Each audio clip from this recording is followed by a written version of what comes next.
Unrequested contacts are frowned upon in Japan. Direct mail, straight in the bin.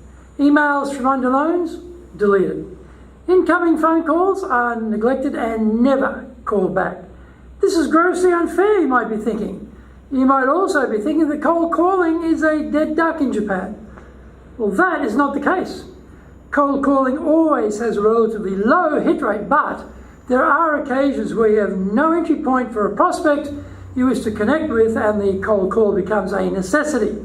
There are techniques which can cut through and can secure new clients, but you have to know what you're doing. Do you know how, and can you add cold calling to your arsenal for breaking through the walls that Japan regularly springs up?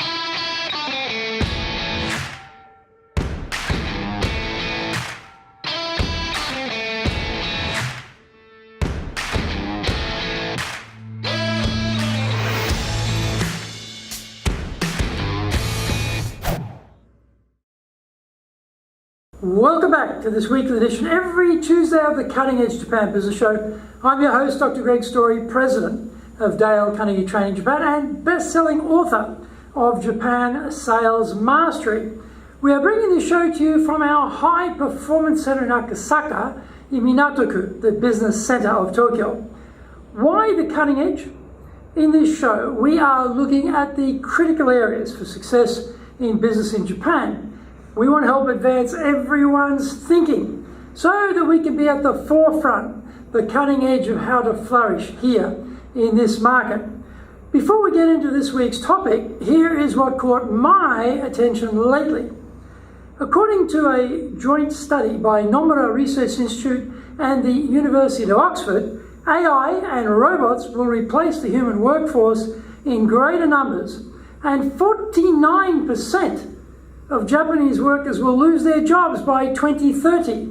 AI will likely carry out a majority of work being done by professionals such as medical diagnoses and writing prescriptions on behalf of doctors or composing courtroom scenarios for lawyers.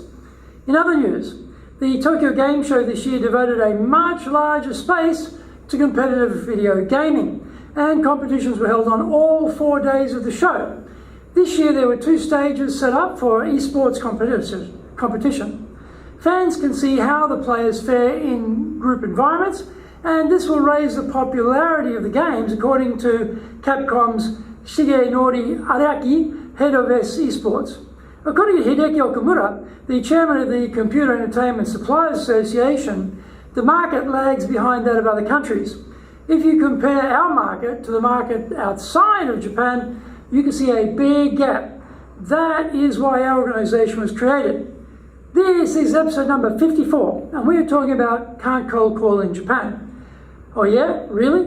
それでは行きましょう. So let's get going. The pressure for increasing results is not constant. It just keeps surging higher, faster, further. The sales team do work hard. They are polite, conscientious, quite customer focused. Great. So why can't we grow sales fast enough to meet our targets? What is the problem? There are some simple reasons. Current customer numbers are too few. Current customer volumes are not growing. Current customer share of wallet is not changing. Sales will often blame marketing for not generating new leads for sales to go after. They will be surprisingly terrific advocates for all the reasons the customer puts on the table about not being able to buy at all, buy now or buy more. Blaming everyone else for insufficient sales volumes is a well-developed skill here in Japan and everywhere else. Salespeople walk the earth. Helpfully, you pipe in with a shiny idea. What about going after new customers? At this point, marketing's lack of lead generation gets recycled as the excuse. Innocently, you mention the C word. Shock, horror, and pity drains the blood from the sales director's face. Don't you know, Story-san? This is Japan. You can't do cold calling here. Case closed. Having been through this scenario a number of times already, and having also seen plenty of cold calling getting done, skeptical doesn't even come close to describing my reaction to this useful intervention to explain the finer points of Japan to me. Walking into a new organization with a crystal clear recollection of salespeople in the previous company, phones taped to their wrists so they get through their cold calls, always concentrates the mind in these circumstances. What is usually meant is not that you can't physically cold call companies here, but just the effectiveness is so low, it is a major waste of time. This is too true when the cold calling is done poorly. Curiously, the same experts who tell you that you can't cold call accept the Toby-Comey technique of just dropping in unexpectedly. Why suddenly turning up at a couple of companies and dropping off some business cards and literature in a day is thought to be more effective than sitting at the desk and calling hundreds of prospects is rather a quaint curiosity. This always reminds me of those same arguments you hear about, you can't get referrals in Japan. Do you know anybody who might be interested in our widget? Must be one of the most criminal statements to ever escape from a salesperson's lips.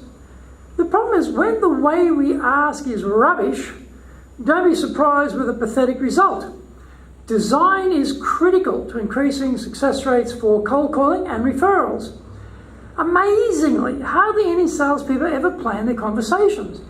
They just sashay from one failure to another, wondering why this approach doesn't work. Find out more when we come back from the break. If you want to sell more and do it more easily, do the Sales Advantage course. If you can't build trust, no sale. Can't design excellent questions to understand the client's needs? No sale.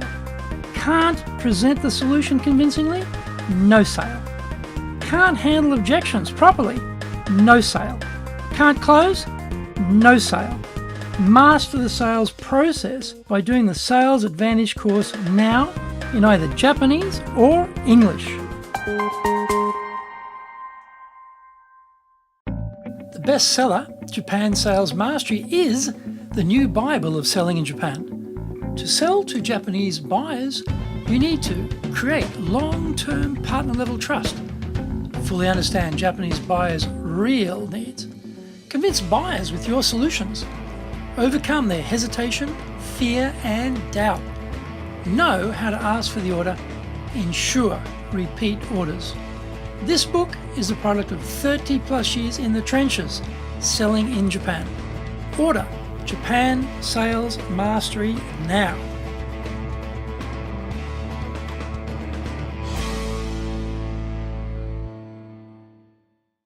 Welcome back.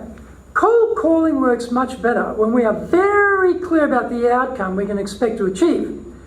There are products and services you can sell over the phone. However, they are very, very few. The main aim should be securing a face-to-face appointment. That means you are only selling a date and time over the phone, nothing more. Before you even get to that point, you need to be speaking to the person who has the diary spot you want a piece of. There are armies of hapless young Japanese women occupying the bottom rungs of the machine whose only joy in life is getting rid of salespeople trying to see the decision maker. If you are persistent, then they have this great technique of passing you over to the next most senior male in their section, usually some spotty-faced, no authority nobody, completely afraid of their own shadow, and seemingly able to go to retirement without ever having had to make a decision in their entire career. This is where you need a blockbuster credibility statement that summarizes who you are, why you are calling, and why speaking to their boss will change the world. Design is everything. By the way, you only have to design the one credibility statement because you can use the same one on their boss.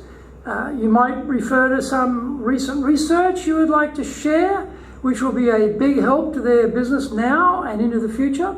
You should mention that you can't share it over the phone because you need to show it to them to head off the, well, tell me now, or email it to me comebacks. You might mention that you recently came across some ideas that seem to be working extremely well for others in their industry. If possible, mention actual numbers that you can later provide as concrete evidence when you meet. you need to refer to the cost of not speaking with you, the opportunity cost of not investing 30 minutes with you. Fear of loss is a stronger driver in some cases to action, often more so than greed for gain. Only ever ask for 30 minutes. Less sounds flaky and more sounds burdensome. Asking for 18 minutes or 23 minutes such as sounds like you're a total con man, and warning lights and bells will go off in their head. If you can't convince them face to face in 30 minutes to hear more, stop wasting everyone's time and get off to the next prospect anyway. Often you go into a short meeting because the prospect is super busy. There's absolutely no time. They can hardly even spare 15 minutes, and you find yourself discussing your solutions for the next 90 minutes. The Cutting Edge Japan Business Show is here to help you succeed in Japan. Subscribe on YouTube, share it with your family, friends, and colleagues. Become a regular. Thank you for watching this episode, and remember to hit the subscribe button. Our website details are on screen now. enjapan.dalecarnegie.com. Awesome value, so check it out. In episode 55, we're talking about how to lead to outperform the competition. Find out more about that next week. So, yoroshiku onegai itashimasu. Please join me for the next episode of the Cutting Edge Japan Business Show. We are here to help you, and we've only one direction in mind for you and your business, and that is up.